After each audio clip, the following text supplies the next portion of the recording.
Tea board வண்டி. ஆமாங்கண்ணா, இது நம்ம டீ போர்ட் பண்றது இல்லைன்னா இது வந்து நம்ம ஃப்ரெண்டோட வண்டிங்க. ஓகே. ஸோ கவர்மெண்ட் ஓடிட்டு இருந்த வண்டிங்கண்ணா, கான்ட்ராக்ட் முடிஞ்சது, அதனால வந்து சேல் பண்ண சொல்லி கொடுத்துருக்கா அப்படிங்க.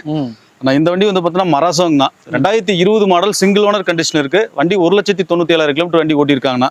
ப்ராப்பர் ஷோரூம் சர்வீஸ் ரெக்கார்டோடு இருக்கும். ஸோ வண்டியோட பேப்பர்ஸ் வந்து பார்த்தீங்கன்னா 2026 வரைக்கும் கரண்ட்ல இருக்குண்ணா. லைஃப் டைம் டேக்ஸ் வண்டி தாங்க. ஓகே. ஸோ ஒரு 8 சீட்டர் வண்டி வேணும் அப்படின்னா தாராளமாக இந்த மராசோ ட்ரை பண்ணுங்க. நல்ல மெயின்டெனன்ஸ் பண்ணி வச்சிருக்காருண்ணா. Up to date showroom service record தாங்கண்ணா. ஸோ வண்டியோட ஃபீச்சர்ஸ் பார்த்தீங்கன்னா ஏர் பேக், ஏபிஎஸ் வந்துடும்ண்ணா, ரூஃப் ஏசி வந்துடும். So power window, power steering, AC எல்லாமே ஒர்க்கிங்கில் தானே இருக்குது. சஸ்பென்ஷன், அண்டர் பார்ட்ஸ், கிளச்சு எல்லாமே ஜம்முன்னு வச்சு யூஸ் பண்ணியிருக்காரு. ஏன்னா கவர்மெண்ட் ஆஃபீஸ் ஓடிட்டு இருந்த வண்டின்றதுனால ரொம்ப நீட் அண்ட் க்ளீனாக மெயின்டைன் பண்ணி வச்சிருக்காருங்க. ஸோ இது கான்ட்ராக்ட் முடிஞ்சது, அதனால புது வண்டி எடுத்திருக்காருங்க கொடுத்துட்டு. வேற எந்த ஒரு குறையும் கிடையாது. அப் டு டேட் இன்ன வரைக்கும் ஷோரூம்ல தான் மெயின்டைன் பண்ணியிருக்காருங்க. ஓகே. ஸோ பேப்பர் எல்லாமே கரண்ட்ல இருக்கு. இன்சூரன்ஸ் மட்டும் இந்த செப்டம்பர் மாசத்தோட இன்சூரன்ஸ் மட்டும் முடிஞ்சிருக்குங்கன்னா இன்சூரன்ஸ் மட்டும் ரெனியூல் பண்ணிக்கிற மாதிரி இருக்கும். வண்டி எடுத்தால் மற்றபடி எந்த ஒரு ஒர்க்கும் பார்க்க வேண்டாம், நீட்டாக இருக்கும் இன்ஜின்லாம்.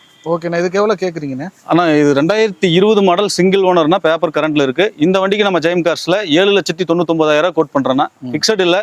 நேரில் வாங்க, அவரையும் வர சொல்றேன்னா. கஸ்டமர் வண்டி தானே, பார்க்கிங் சேல் தான். நேரில் வாங்க, ஒரு பெஸ்டான பிரைஸ் பண்ணி கொடுக்க சொல்றேன். இதுக்கு லோன் கிடைச்சிச்சுன்னா எவ்வளோ கிடைக்கும்? ஆனால் இந்த வண்டிக்கு ஒரு 5 to 6 ரூபா வரைக்கும் லோன் ஆப்ஷன் பண்ணி மீதி நம்ம கையில. ஆமாம், நான் கையிலேருந்து பண்ற மாதிரி வரும். ஓகே.